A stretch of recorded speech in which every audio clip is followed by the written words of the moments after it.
ज्ञानतिमिरन्धस्य ज्ञानाञ्जनशलाकया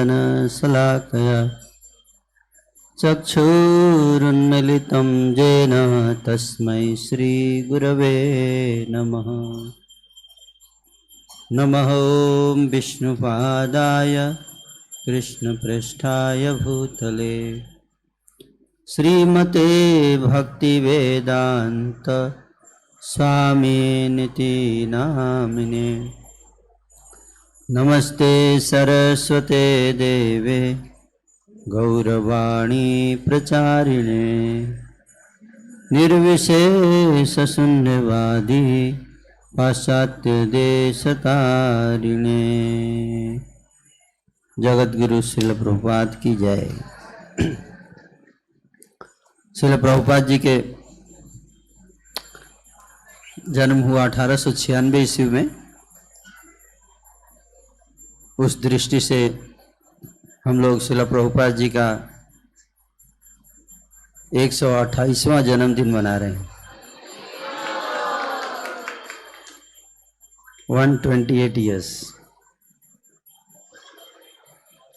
आप में से कितने लोग श्रील प्रभुपाद जी से मिले हैं? कौन से साल में हैं? सच्चाई है कि हम में से कोई प्रभुपाद जी से फिजिकली नहीं मिला है ना। हम में से किसी ने प्रभुपाद जी से कोई इंटरेक्शन नहीं रहा है, लेकिन फिर भी हम लोग श्रील प्रभुपाद जी के प्रति बहुत समर्पित हैं। हम लोग उनको, उनकी सेवा में हम लोग जुड़े हुए हैं, इसलिए इसका योगदान जो है हमें देना चाहिए। किसको? तो प्रभुपाद जी से मिले बिना हम लोग प्रभुपाद जी के प्रति हमारे हृदय में इतना लगाव है, इसका कारण है प्रभुपाद जी के शिष्य। प्रभुपाद जी के शिष्यों ने प्रभुपाद जी को प्रस्तुत किया हमारे सामने एज इट इज, है ना। जनरली क्या होता है, किसी भी व्यक्ति के जाने के, जब तक व्यक्ति रहता है, कोई संस्था बनाता है, जब तक रहता है तब तक उसकी संस्था ग्रो करती है, बढ़ती है, और उसके जाने के बाद क्या होता है, वो संस्था भी धीरे धीरे रुक जाती है, प्रचार रुक जाता है। लेकिन श्रील प्रभुपाद जी देखिए, उनके जाने के बाद भी उनकी संस्था बढ़ती जा रही है।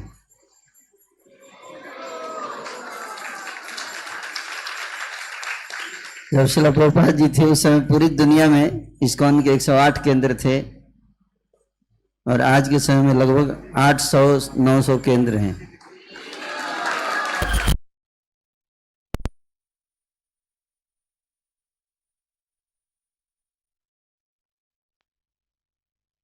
नहीं है क्योंकि जब शरीर से आत्मा चली जाती है तो शरीर का विकास नहीं होता है कि नहीं?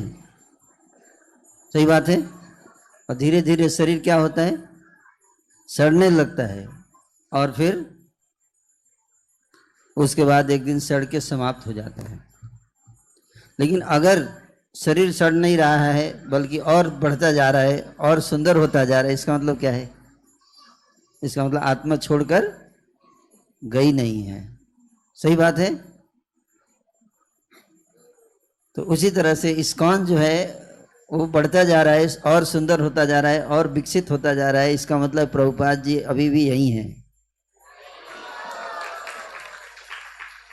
हम सबके बीच में हैं, अपने ग्रंथों के माध्यम से, अपने शिष्यों के माध्यम से, और स्वयं भी उपस्थित हैं। और इसलिए आप देख सकते हैं कि धीरे धीरे एक संस्था जो है, जो एक इस पार्क से शुरू हुई थी, टॉम्किंस स्क्वायर पार्क अमेरिका में, वो संस्था बढ़ते बढ़ते आज देखिए पूरे संसार में इतनी तेजी से फैल रही है।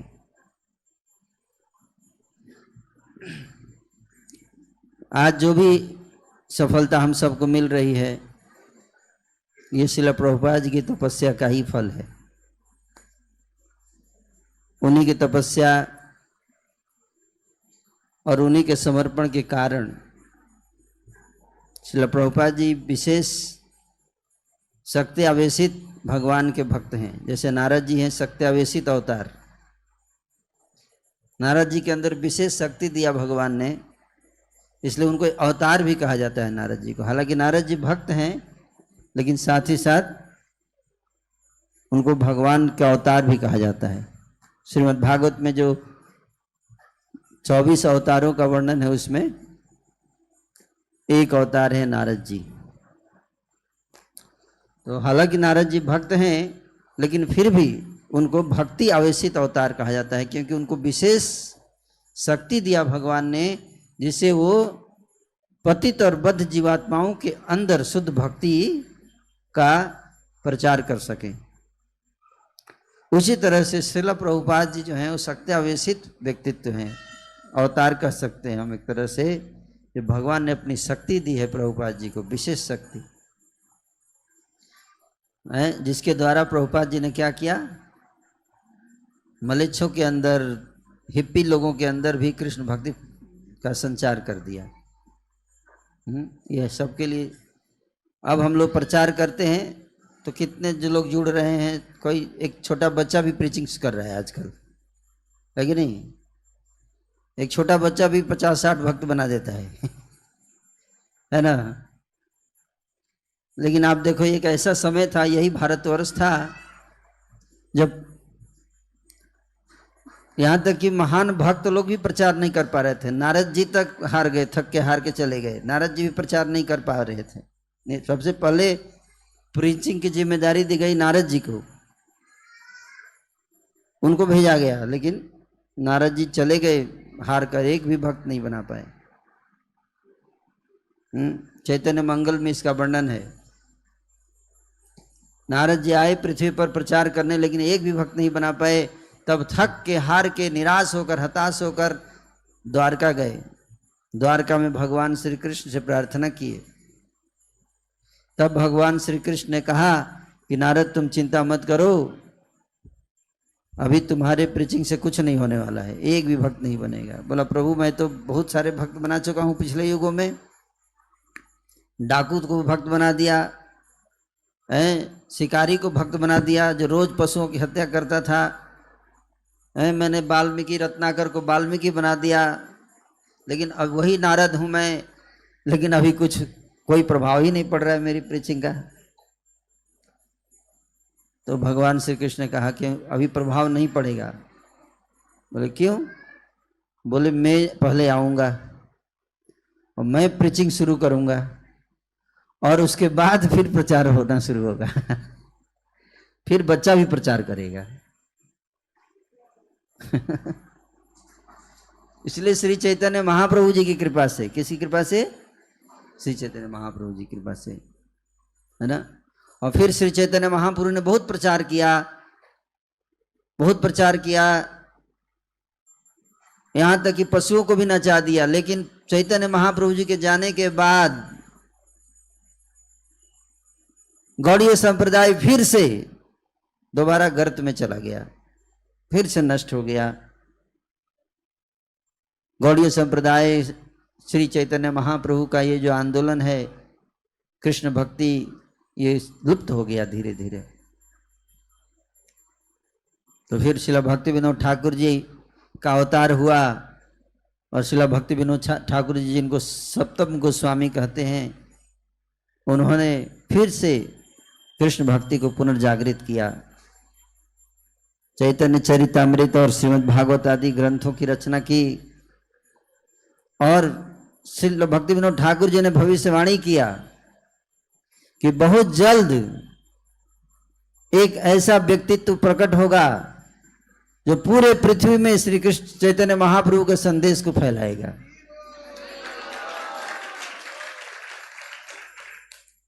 और आपको जानकर आश्चर्य होगा कि लगभग उसी साल श्रील प्रभुपाद जी का जन्म होता है, 1896 में,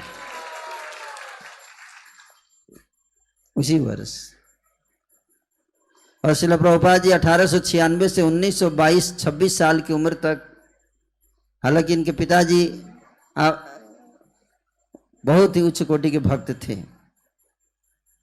माता पिता के संस्कार प्राप्त हुए, लेकिन फिर जैसे कि कॉलेज में चले गए पढ़ाई करने, तो पढ़ाई के कारण जो है वो भक्तों के संग से दूर हो गए।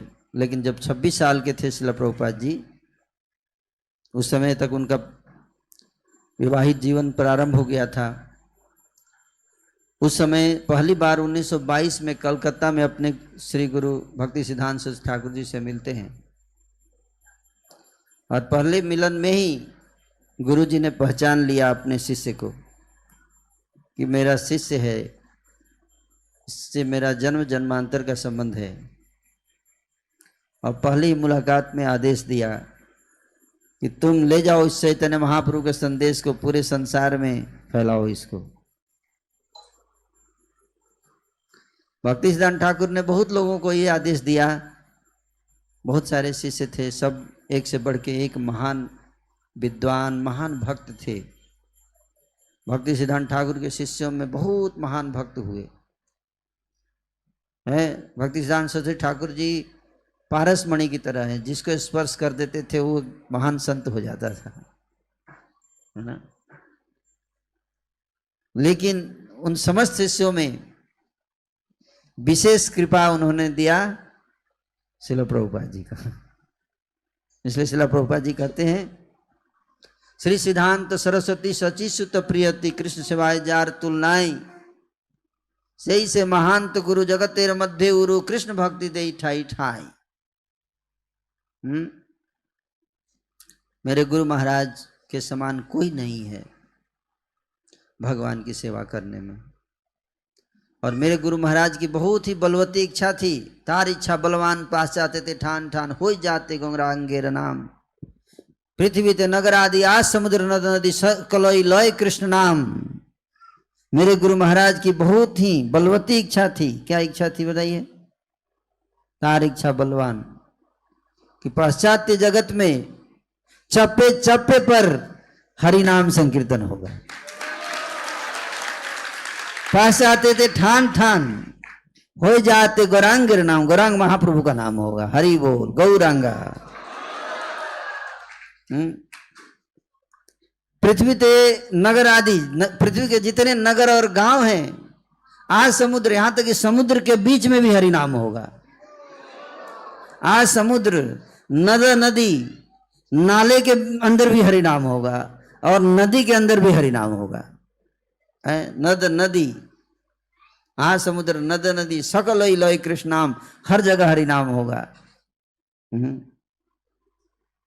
तो कैसे होगा? कैसे होगा भाई? किसी को तो प्रचार करना पड़ेगा तब तो होगा, है कि नहीं?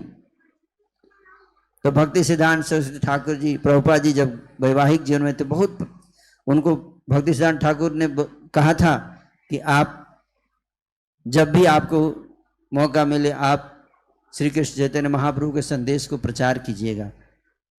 और ऐसे प्रभुपाद जी ने आदेश दिया। राधा कुंड पर खड़े होकर प्रभुपाद जी को भक्ति सिद्धांत ठाकुर ने उनसे पर्सनली बात किया। बहुत चिंतित थे भक्ति सिद्धांत सरस्वती ठाकुर, बहुत चिंतित थे।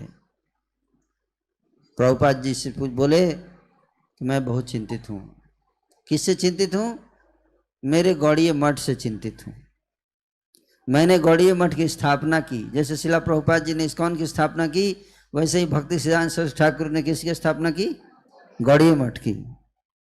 64 गौड़ीय मठ उन्होंने बनवाए पूरे भारत में। और गौड़ीय मठ के बारे में बहुत चिंतित थे। क्यों? क्योंकि उनकी चिंता ये थी कि बोले कि जब से मैंने मंदिर बनाया है बाग बाजार का, बाग बाजार में जो कलकत्ता में मंदिर बनाया, विशाल मंदिर, संगमरमर का मंदिर बनाया, उसके बाद से मैं और चिंतित हो गया कि जो मंदिर के भक्त सन्यासी हैं, मैंने सोचा था कि मंदिर बनेगा तो प्रचार और ज्यादा बढ़ेगा, लेकिन मंदिर बनने के बाद सन्यासी लोग लड़ रहे हैं। कि कौन सा बढ़िया कमरा है जो मैं लूंगा।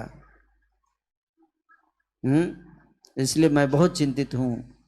मैं देख पा रहा हूं कि बहुत जल्द गौड़ीय मठ में आग लगेगा। अपने ही मठ में कोई बोलेगा आग लगेगा, लेकिन भक्ति सिद्धांत ठाकुर बोले आगुन लगबे, आग लगने वाला है, मैं देख पा रहा हूं। सोचो कितने चिंतित होंगे। अपने शिष्यों को देखकर समझ पा रहे होंगे कि शिष्य लोग क्या कर रहे हैं। और प्रभुपाद जी से एकांत में बात कर रहे हैं, वो भी शिष्य हैं। बोले मैं अब सोच रहा हूं कि मंदिर बनाने से अच्छा था कि संगमरमर को बेचकर मंदिर तोड़ दूं और उसके जितने पत्थर हैं मंदिर के सब फिर से बेच के जो पैसा आएगा उससे मैं बुक डिस्ट्रीब्यूशन करूं, ग्रंथों का वितरण कराऊं। कम से कम जिसके पास किताब पढ़ेगी वो तो चांस है कि वो भक्त बन जाएगा। फिर उन्होंने एक पेज पर एक मृदंग का तस्वीर खींचा अपने हाथों से और उस पर ऐसे लिखा बृहद मृदंग, क्या बृहद मृदंग, और देते हुए कहा, मिशन दे दिया श्रील प्रभुपाद जी को। बोला जब भी तुम्हारे पास पैसा हो, धन हो, पुस्तकों का वितरण करवाना अधिक से अधिक। ये प्रभुपाद जी को प्रमुख शिक्षा थी। एक तो कि पाश्चात्य जगत में प्रचार करना इंग्लिश लैंग्वेज में, किसमें, इंग्लिश लैंग्वेज में, और दूसरा ग्रंथों का वितरण। इसीलिए प्रभुपाद जी ने 2 ट्रस्ट बनाया, एक बीबीटी किसके लिए, पुस्तकों का वितरण करने के लिए, और एक इस्कॉन किसके लिए, प्रचार करने के लिए। 2 आदेश था, 2 ट्रस्ट बनाया प्रभुपाद जी ने। और प्रभुपाद जी इस्कॉन के माध्यम से प्रभुपाद जी ने प्रचार किया पूरी दुनिया में। प्रभुपाद जी अंग्रेजी में लेक्चर देते, यहां तक कि भारत में भी जब आए प्रभुपाद जी तो अंग्रेजी में ही लेक्चर देते थे। तो कई लोगों ने कहा हमको तो अंग्रेजी समझ में नहीं आती, आप अंग्रेजी में क्यों देते हो, हिंदी में दो। प्रभुपाद नहीं, मेरे गुरु महाराज का आदेश है कि अंग्रेजी में प्रचार करो। इसलिए अपने गुरु के आदेश को श्रील प्रभुपाद जी ने बहुत गंभीरता से लिया, आचरण से सिखाया कैसे गुरु के आदेश धारण किया जाता है। श्री गुरु की कृपा से ये संभव है। प्रभुपाद जी को आदेश देने के बाद भक्ति सिद्धांत सरस्वती ठाकुर अप्रकट हो गए 1937 में, और फिर प्रभुपाद जी पारिवारिक जीवन में व्यस्त हो गए और गुरु के आदेश हृदय में था, धारण था, लेकिन समझ नहीं पा रहे थे। गुरु महाराज ने कहा है पूरे विश्व में प्रचार करने के लिए कैसे करूंगा, मैं तो, मेरा परिवार है, बच्चे हैं, पत्नी है, घर है, गृहस्थी है, मैं कैसे करूंगा प्रचार, ऐसे सोच रहे हैं। समय नहीं मिलता था।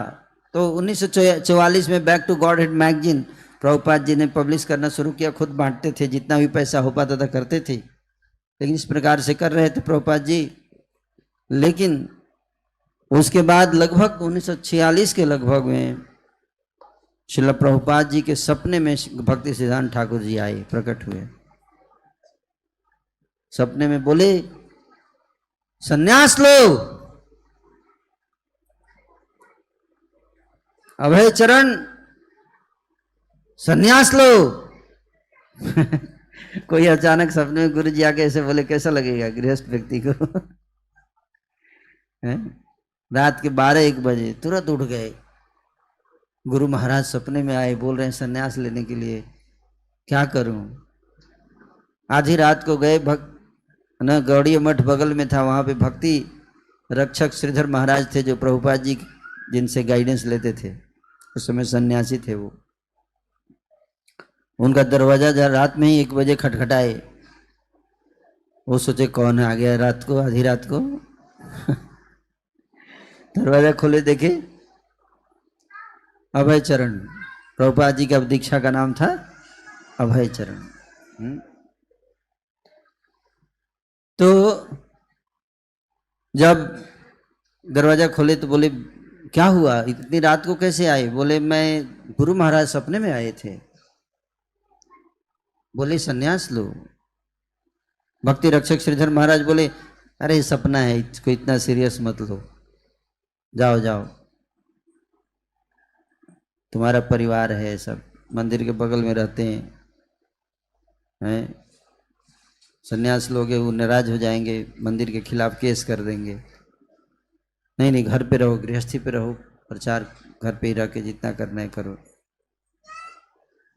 प्रभुपाद जी कहते हैं फिर कुछ दिनों के बाद फिर सपने में आए भक्ति सिद्धांत ठाकुर दोबारा, फिर बोले मैंने पिछली बार बोला था सन्यास लेने के लिए। इसलिए गुरु कभी मरता नहीं है, याद रखिए, कभी मरता नहीं। शिष्य मरा रहता है, शिष्य मरता है, मरा हुआ रहता है हमेशा। गुरु सदैव जीवित रहता है। हमारे ऊपर है, जिस दिन हम जीवित हो जाएंगे हम समझ पाएंगे कि गुरु सदैव जीवित है। अगर हम समझ नहीं पा रहे हैं कि गुरु जीवित है, इसका मतलब हम मरे हुए हैं। और जिस दिन हम गुरु के आदेशों का पालन करना शुरू करेंगे, उस दिन हम इस बात को महसूस कर पाएंगे कि गुरु कभी मरता नहीं है। भक्ति सिद्धांत सरस्वती ठाकुर, प्रभुपाद जी का मैं कुछ दिन पहले एक टेप सुन रहा था, वो खुद प्रभुपाद जी बता रहे मेरे गुरु महाराज कई बार सपने में आए, एक दो बार नहीं, कई बार, बार बार। मैंने सन्यास नहीं लेना चाहता, मेरे गुरु महाराज मुझे धक्का दे के बाहर निकाला घर से। और फिर प्रभुपाद जी को पुश किया भक्ति सिद्धांत, क्योंकि चाहते तो भक्ति सिद्धांत ठाकुर किसी को भी बोल सकते थे, लेकिन एक व्यक्ति को चुना गया, एक व्यक्ति को। इसका मतलब समझिए कितने खास व्यक्ति हैं प्रभुपाद जी। इससे आप अंदाजा लगा लीजिए कि साधारण व्यक्ति नहीं है। सन्यास लेकर वृंदावन आए प्रभुपाद जी, और वृंदावन में राधा दामोदर मंदिर में प्रभुपाद जी निवास करते। वहाँ पर प्रतिदिन झाड़ू लगाते थे रात में, रात्रि के समय श्रील रूप गोस्वामी की समाधि पे झाड़ू लगाते थे रोते हुए, हे रूप गोस्वामी दया कीजिए। उम्र थी लगभग 65 साल। दया कीजिए, गुरु महाराज ने आदेश दिया, मैं बूढ़ा हो गया हूँ। हैं, जब 65-70 साल का व्यक्ति हो जाता है तो सोचता है रिटायर करने के लिए, है ना, भक्ति भी मुश्किल हो जाती है। और 65-70 साल की उम्र में प्रभुपाद जी सोच रहे हैं कि मेरे गुरु महाराज ने आदेश दिया मुझे अमेरिका जाना है, पाश्चात्य जगत में प्रचार करना है, पैसा नहीं है, कोई संसाधन नहीं है, न पैसा है, न रुपया है, न कोई जान पहचान है, कैसे जाएंगे अमेरिका में, कैसे प्रचार करेंगे। लेकिन रूप गोस्वामी जी की से प्रार्थना करने लगे, करते थे, रोज करते थे। एक दिन रोते हुए खूब प्रार्थना करते, आंखों में अश्रु गिर रहे थे। रूप गोस्वामी जी प्रकट हो गए समाधि से। रूप गोस्वामी जी समाधि से प्रकट हो गए और उन्होंने कहा कि तुम चिंता मत करो, अमेरिका जाओ, सारी व्यवस्था हो चुकी है, जाओ। सारी परंपरा, हम सब तुम्हारे साथ हैं। अब इससे अंदाजा लगाओ, ये जो इस्कॉन संस्था है, ये कोई मिक्की माउस ऑर्गेनाइजेशन नहीं है, बाकी संस्थाओं जैसा नहीं समझने का है। ये संस्था दिव्य संस्था है, भगवान श्री चैतन्य महाप्रभु की इच्छा का प्रकाश है इस्कॉन। ये मिशन है, ये मूवमेंट है, ये संस्था नहीं है। इसलिए प्रभुपाद जी ने इसका नाम दिया हरे कृष्णा मूवमेंट। मूवमेंट मतलब आंदोलन, आंदोलन मतलब जो हिलता रहता है, कभी स्थिर नहीं रहता, सेटल नहीं होता है, न होता है न होने देता है ना। इसलिए हमेशा मूवमेंट होते रहना चाहिए, प्रचार होते रहना चाहिए। प्रचार जिस दिन बंद हो जाएगा उस दिन इस्कॉन जो है वो मूवमेंट से केवल एक संस्था मात्र रह जाएगी। फिर प्रभुपाद जी अमेरिका गए, आप जानते हैं कितने कष्ट से अमेरिका, कब तक कष्ट करी है, प्रीत मने रही, कितना कष्ट उठाया प्रभुपाद जी ने हम सब के लिए, हम सब के लिए। तो प्रभुपाद जी अमेरिका जाकर, मैं एक टेप सुन रहा था, प्रभुपाद जी खुद बता रहे हैं कि मैं लगभग हर महीने जाता था अमेरिका में जाने के बाद, वहाँ जाने के बाद हर महीने आता था। वहाँ पे जो ऑफिस था वहाँ का, जो रिटर्न के लिए जो जहाँ पे टिकट बनता है वहाँ पे जाते थे। बोलते थे रोज जाता था, बोलता था जाने वाली जहाज कब आएगी, अगली जहाज कब है। तो एक दिन जिससे पूछते थे वो पूछा, स्वामी जी आप हर महीने आते हो, पूछते हो अगली जहाज कब, लेकिन कभी जाते नहीं वहां, आप जाते नहीं हो। बोले मैं जब हताश हो जाता हूँ, निराश हो जाता हूँ कि कोई बात सुन नहीं रहा है प्रचार, तब मेरे को लगता है कि मुझे चले जाना चाहिए। मतलब प्रभुपाद जी को भी इतना नहीं, ऐसा नहीं कि कैसे जादू की छड़ी चला दी और तो ठीक है, महान व्यक्तित्व हैं, भगवान के सत्ताविषित अवतार है, लेकिन प्रभुपाद जी ने अपने आचरण से दिखाया कि उनको भी संघर्ष करना पड़ा ना। प्रभुपाद जी संघर्ष नहीं करते तो हम लोग भी नहीं करते। प्रीचिंग में संघर्ष होता है, ये प्रभुपाद जी अपने आचरण से शिक्षा देना चाहते थे। 1 साल तक प्रभुपाद जी बोले उनको कोई सक्सेस नहीं मिला, 1 साल तक संघर्ष करते रहे अमेरिका में, और उसके बाद भगवान की कृपा हुई और फिर देखिए उन्होंने ऐसा आंदोलन स्थापित कर दिया। ये आंदोलन मत्स्यावतार की तरफ बढ़ता जा रहा है।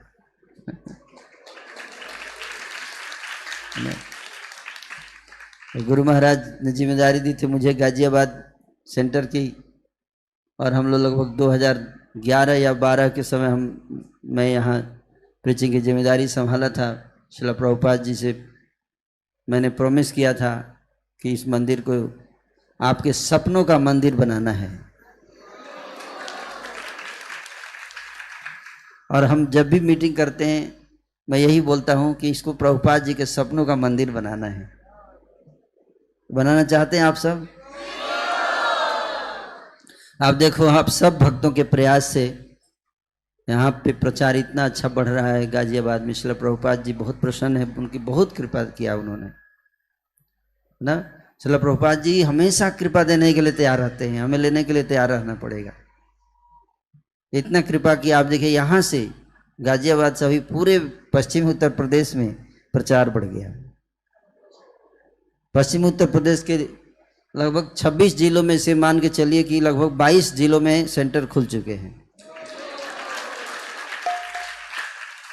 और ये सब तभी हो पाएगा जब आप सब भक्तों का प्रयास है, सबके समर्थन, सपोर्ट, सहयोग के द्वारा ये हो पा रहा है, और श्रील प्रभुपाद जी की कृपा के द्वारा। तो इसी प्रकार से अगर हम लोग एकजुट होकर श्रील प्रभुपाद जी की सेवा में लगे रहेंगे तो इस प्रकार से आंदोलन बढ़ता जाएगा। श्रील प्रभुपाद जी को सबसे अधिक खुशी होती है जब प्रचार होता है, जब भक्त लोग प्रेम से मिलकर प्रचार करते हैं। प्रभुपाद जी अपने अंतिम दिनों में जब शरीर छोड़ने वाले थे, उनके शिष्य थे, वो रोने लगे, प्रभुपाद जी के चरण पकड़ के रोने लगे। बोले प्रभुपाद जी आपके बिना हम लोग कैसे रहेंगे? प्रभुपाद जी बोले वो तो तुम रो रहे हो, अपने प्रेम का प्रदर्शन कर रहे हो। क्या? प्रेम का प्रदर्शन कर रहे हो, लेकिन तुम मुझसे कितना प्रेम करते हो ये मेरे जाने के बाद पता चलेगा। अभी रोने से कोई फायदा नहीं है। क्या बोले? मेरे जाने के बाद तुम्हारे व्यवहार से मुझे पता चल जाएगा कि तुम मुझसे कितना प्रेम करते हो। बोले कौन सा व्यवहार? बोले मेरे जाने के बाद how much you cooperate with each other and push on this mission to spread Krishna consciousness all over the world. हम आपस में कितना कोऑपरेट करके, यूनाइटेड होकर इस इस्कॉन आंदोलन को जन जन तक पहुंचाएं, कितनी यूनिटी के साथ में मिलकर हम इस प्रयास को आगे बढ़ाते हैं, उससे पता चलेगा कि हम प्रभुपाद जी से कितना प्रेम करते हैं। जय जय प्रभुपाद चिल्लाने से नहीं, जय जय प्रभुपाद चिल्लाने से नहीं। एक मंदिर में प्रभुपाद जी आए, सारे भक्त खूब उछल उछल कर स्वागत में नाच रहे थे, गा रहे थे, रो रहे थे। श्रील प्रभुपाद जी के एक शिष्य थे वहाँ पे, टेम्पल प्रेसिडेंट, प्रभुपाद जी को लेकर कार में बैठे तो पूछे प्रभुपाद जी देखिए सारे भक्त कितने उछल रहे हैं, कूद रहे हैं, संकीर्तन में नाच रहे, कई लोग रो रहे हैं आपको दर्शन करके, ये भक्त लोग आपसे कितना प्रेम करते हैं। मैं तो, मेरे हृदय में कोई प्रेम नहीं है आपके लिए, मैं तो आंखों में ना आंसू है ना कोई फीलिंग है। प्रभुपाद जी बोले देखो गुरु से कौन कितना प्रेम करता है इससे पता नहीं चलता है कौन कितना रोता है, कौन कितना नाचता है, कौन कितना उछलता है। प्रेम पता चलता है कि गुरु के लिए कौन कितनी जिम्मेदारी उठाता है, कौन कितनी चिंता उठाता है। ये प्रेम का प्रदर्शन है। वास्तविक प्रेम इसी को कहते हैं, हैं? तो इसलिए प्रभुपाद जी देखो अपने गुरु महाराज की प्रसन्नता के लिए कितनी जिम्मेदारी उठाए, कितना कष्ट उठाया। अमेरिका में जब गए, हिप्पी के यहाँ रहते थे, एक हिप्पी था, ड्रग्स लेता था। प्रभुपाद जी बोले इसको मैं चैतन्य नित्यानंद प्रभु कृपा देके इसको अगर कन्वर्ट कर दूं, जगाई मधाई मेरे इन यूएस हो जाएगा ये, और फिर इसका मिसाल बनेगा। उसको प्रचार कर रहे थे, कुछ दिन प्रयास किया उसने छोड़ने का ड्रग्स, लेकिन एक दिन बर्दाश्त नहीं हुआ, इतना गुस्सा हुआ, रात में ड्रग्स पी के आया और प्रभुपाद जी पे झपट पड़ा मारने के लिए। सोचो, रात के 1 बज रहे हैं, प्रभुपाद जी बैठकर किताब लिख रहे हैं और वो आया और झपट पड़ा, बोल जैसे वैसे कर रहा है, मार देगा। आधी रात को प्रभुपाद जी 1 बजे रात को, सोचो, उसके घर से निकल गए। अपने रहने का घर नहीं, उसी के रूम पे रहते थे प्रभुपाद जी। एक रेंटेड बिल्डिंग लेने का भी पैसा नहीं था प्रभुपाद जी के पास, और उसके घर पे रहते थे। वो गुस्सा हो गया तो बाहर रोड पे आ गए, आधी रात को रोड पर आ गए। प्रभुपाद जी कहाँ जाएंगे कुछ पता नहीं, रास्ते में निकल गए, अकेले जा रहे हैं।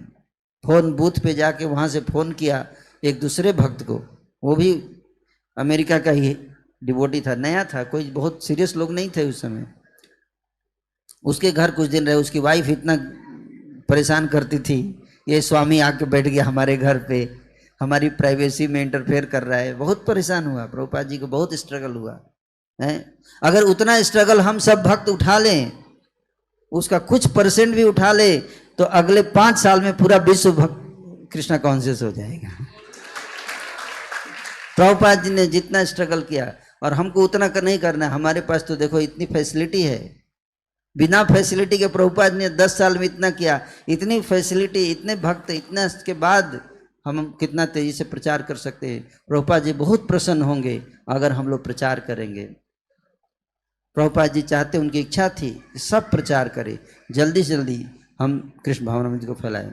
तो आज प्रभुपाद जी के 128वें आविर्भाव तिथि महामहोत्सव जब हम मना रहे हैं, तो मैं इसलिए प्रभुपाद जी से प्रार्थना करता हूँ कि जिस प्रकार से अपनी कृपा बनाए हैं उसी प्रकार बनाते रहिए, और हम सबको शक्ति दीजिए, बुद्धि दीजिए, ताकि हम सब आपके आदेश के अनुसार आपकी इस मिशन को आगे बढ़ा सकें, ताकि आपका जो इच्छा था कि सारे संसार के जीव सुखी हों। हम देख रहे हैं कि आज संसार में कितना चारों तरफ अफरा तफरी है, चारों तरफ क्लेश है, कष्ट है। और श्रील प्रभुपाद जी आप चाहते थे कि दुखी लोग सुखी हों, इसके लिए आपने इस्कॉन की स्थापना की। हमें आशीर्वाद दीजिए ताकि हम आपकी इस इच्छा को पूरी करने में निमित्त बन सकें। हमें अपनी सेवा में लगाइए, हमें इस योग्य बनाइए ताकि हम आपको प्रसन्न कर सकें। जगत गुरु श्रील प्रभुपाद की जय। हरे कृष्ण।